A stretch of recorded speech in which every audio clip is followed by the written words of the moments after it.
evening. Welcome to the State of Business on our television with me, Kavish Kaparera. Let's take a look at today's headlines. President issues instructions to police to take effective steps to curb drug trafficking.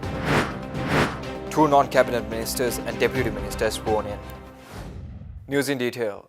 President Maithripala Sirisena has instructed relevant authorities to deploy a systematic program to eliminate various drug smuggling activities targeting school children and to take necessary steps to amend the laws to make them more effective. The President gave these instructions at a discussion held at the Presidential Secretariat yesterday regarding drug control and prevention. The government has taken many steps to curb the illegal drug smuggling and to strengthening the procedures related to raids and in amending the relevant laws. Discussions were also held with regard to drug-related issues, obtaining assistance from other agencies and steps taken to prevent drug smuggling in prisons.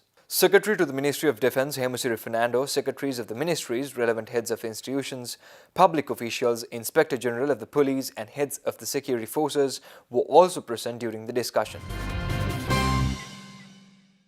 2 non-cabinet ministers and a deputy minister were sworn in before President Maithripala Sirisena at the President's office today. Accordingly, Ravindra Samaravida was sworn in as the non-cabinet minister of Labour and Trade Union Relations and V. Radhakrishnan was sworn in as the non-cabinet minister for Development of Special Regions. In addition, Abdullah Maharoof took oaths as the deputy minister of Ports and Shipping. Furthermore, Minister Daya Gamage's portfolio was amended to that of Minister of Social Empowerment. Speaking at the presentation of the monetary and fiscal policies of the Central Bank of Sri Lanka for 2019, Governor Dr. Indrajit Kumaraswamy presented the studies of 2 committees regarding developments in fintech and blockchain technologies. As a result, the emergence of new payment technologies across the globe and the interest shown by the local authorities to keep abreast of these technologies, the National Payments Council, which is the Consultative Committee on Payments and Settlement Systems, appointed 2 committees, one on fintech, the other on blockchain. Both committees have reported. As per the recommendations made by the Fintech Committee, a national quick response code standard for local currency payments branded as Lanka QR was issued to all financial institutions and operators of mobile phones, issued to all financial institutions and operators of mobile phone-based electronic money systems to facilitate QR code-based systems. Similarly, with regard to blockchain technology, an inter-industry working committee is preparing a framework for a blockchain-based shared Know Your Customer solution. Further, the Central Bank appointed a task force to study virtual currency schemes to examine regulatory steps that need to be taken to ensure system stability and the safety of public funds.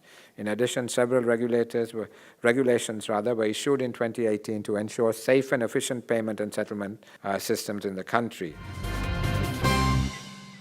Elaborating further, Dr. Kumaraswamy commented upon the importance of implementing a more comprehensive macroprudential approach. It's also notable that the Sri Lankan financial system has become more interconnected and complex than ever before and more susceptible to shocks. Accordingly, the Central Bank recognizes the importance of a more comprehensive macroprudential approach which goes beyond supervision at the individual firm level to look at broad market and economic factors that could have a material impact on the overall financial stability of the country. As we have already mentioned, stability of the financial system was preserved in 2018 amidst challenging market conditions with the help of timely macroprudential measures in addition to microprudential supervision and regulation.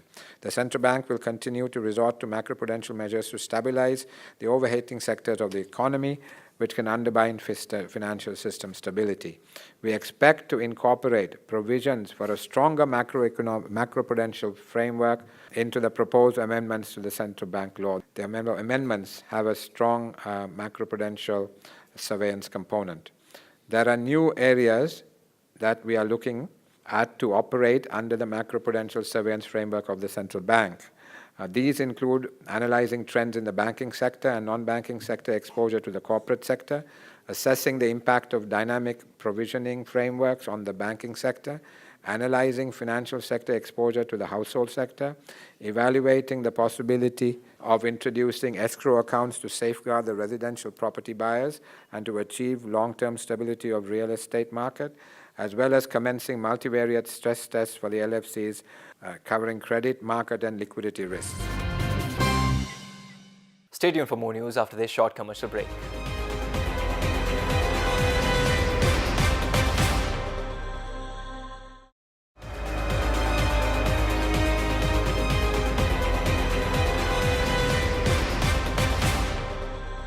Welcome back. The Minister of Finance and Mass Media, Mangala Samaravira, met with the Chinese Ambassador Cheng Shui-Yuan and the delegation at the Treasury yesterday. Minister Samaravira apprised the Chinese ambassador about the Sri Lankan government's plan to re-engage with the IMF and thanked the Chinese government for their continued support extended to Sri Lanka. The Chinese ambassador Cheng Shui-Yuan reiterated his country's support to the development of the Sri Lankan economy and pledged their support in the ministry's efforts to re-engage the IMF in a sustainable manner. The meeting was attended by the Secretary to the Treasury, Dr. R.H.S. Samarathunga, Senior Advisor to the Minister of Finance and Mass Media, Mano Thittawela, and other senior Finance Ministry officials. Hospitality Industry, Architecture, Interiors and Management, a knowledge-sharing platform launched in 2012, is scheduled to be held for the 8th time from the 14th to the 15th of February this year in Colombo.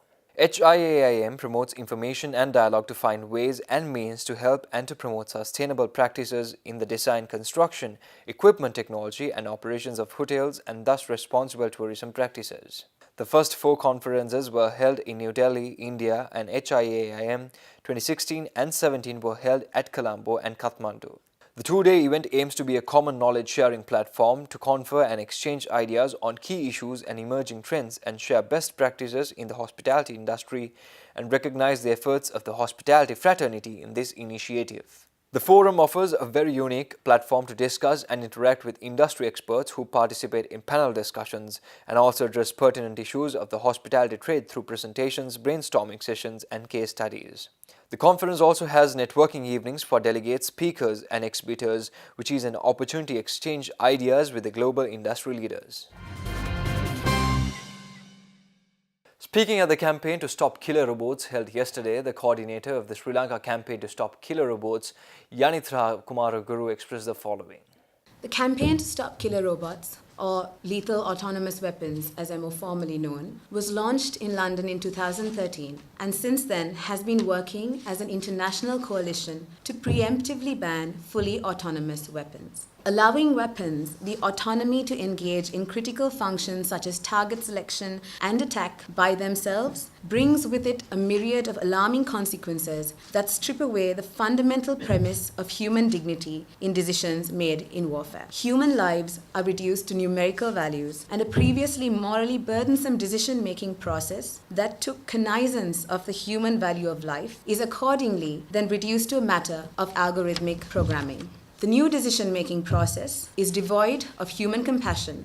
It is devoid of an innate moral compass and only serves to distance the human from the decision to engage in violence, and thus makes it easier to make and decide to enter into actions of violence. Also making these decisions easier is the manner in which the use of autonomous weapons will so easily disrupt the tracing and ensuring of human accountability for any violations of international humanitarian law that take place during the course of the operations of these machines. The Department of Motor Traffic states that a carbon tax will be imposed on directly fossil-fueled vehicles, including petrol cars, from January 1st, while electric vehicles are exempted from the tax. The carbon tax is said to be based on the manufacturing year of the vehicle and the engine capacity of each vehicle. Hence, hybrid vehicles using petrol or diesel with a date of manufacture less than 5 years will be charged 25 cents per cubic centimeter of engine capacity. Between 5 to 10 years, 50 cents, and hybrid vehicles more than 10 years old will be taxed 1 rupee per cubic centimeter. Similarly, petrol or diesel vehicles with a manufacture date of less than 5 years will be charged 50 cents per cubic centimeter.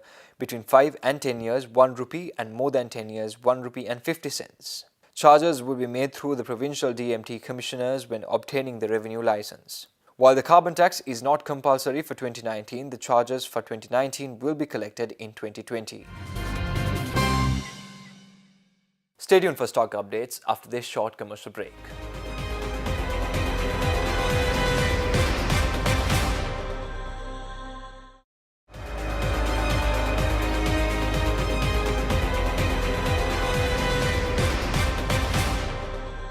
Welcome back. Trading at the Colombo Stock Exchange ended on a negative note today. The All-Share Price Index dropped 16.78 points to close at 5,967.27, and the S&P SL20 dropped 1.02 points to close at 3,036.61. The turnover was 814.1 million rupees and 9.8 million shares were traded. Next up is Forex rates.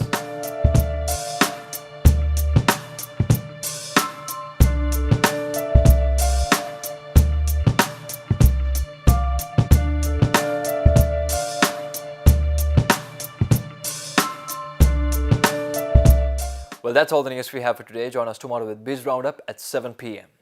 Thank you and good night.